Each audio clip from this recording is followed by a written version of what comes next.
Good evening, everybody. Tonight's lesson is coming from Mark 5:21 through 43. And it's about Jairus. He's our main character. He's the star of the show tonight. So what happens with Jairus is he is one of the rulers of the synagogue. And his daughter is deathly ill. She's dying.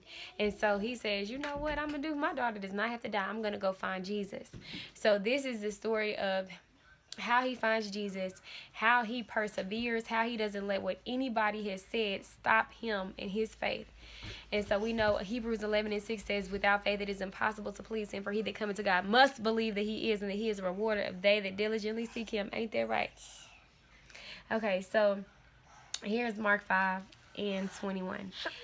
And when Jesus, I'm sorry. Come on, Rose, you can mess my video. And when Jesus was passed over again by the ship onto the other side, much people gathered unto him, and he was nigh unto the sea. And behold, there cometh one of the rulers of the synagogue, Jairus by name. And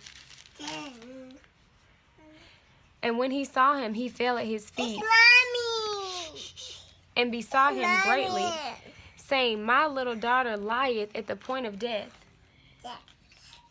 I pray thee, come and lay hands on her, that she may be healed, and she shall live.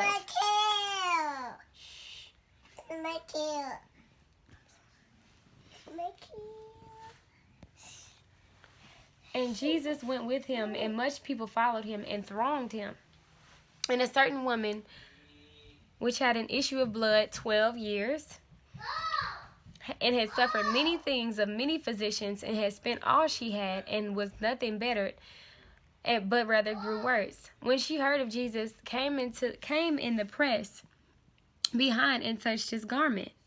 And straightway the fountain of her blood was dried up, and she felt in her body that she was healed of the plague. And Jesus, immediately knowing that virtue had gone out of him, turned him about in the press, and said, who touched my clothes? And his disciples said unto him, thou seest the multitude thronging thee, and sayest thou, who toucheth me? And he looked about to see her that had done this thing.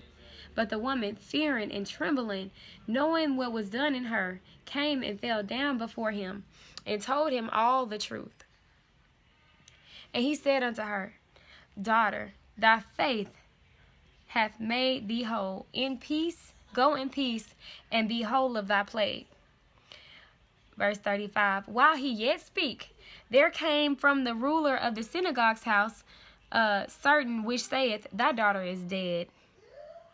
Why troublest thou the master any further?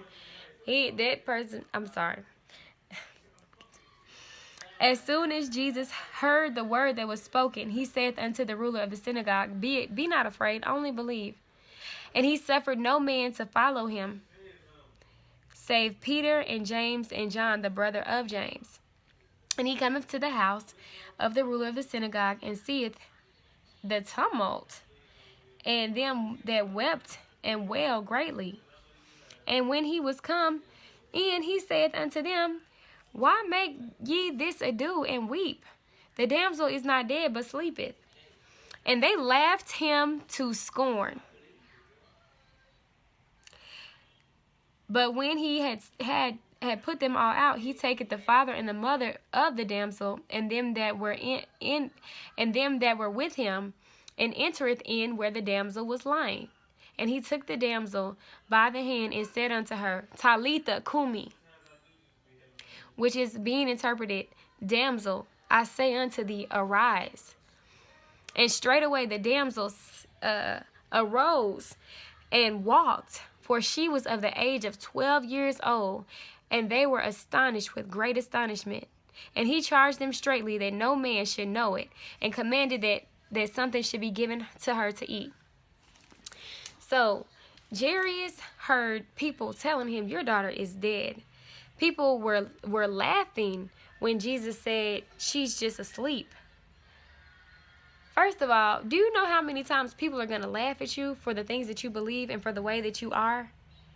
That means nothing. You cannot let that mean anything to you. You're going to have to say, you know what?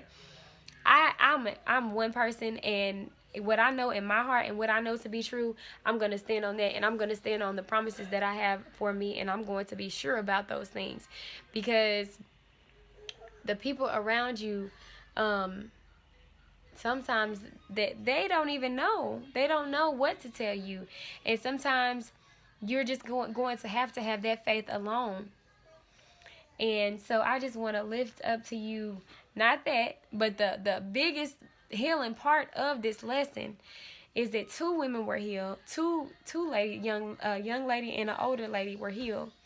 And I want to focus on when Jesus told the daughter, he said, Talitha Cumi, meaning daughter, arise.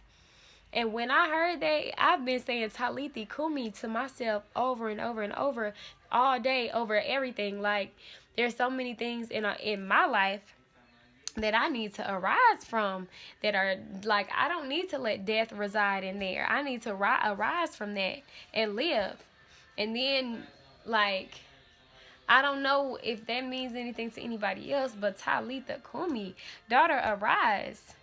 That's the command. That's like, get up. Come on. Like, that's instant. That's a declarative statement. Talitha Cumi, daughter, arise.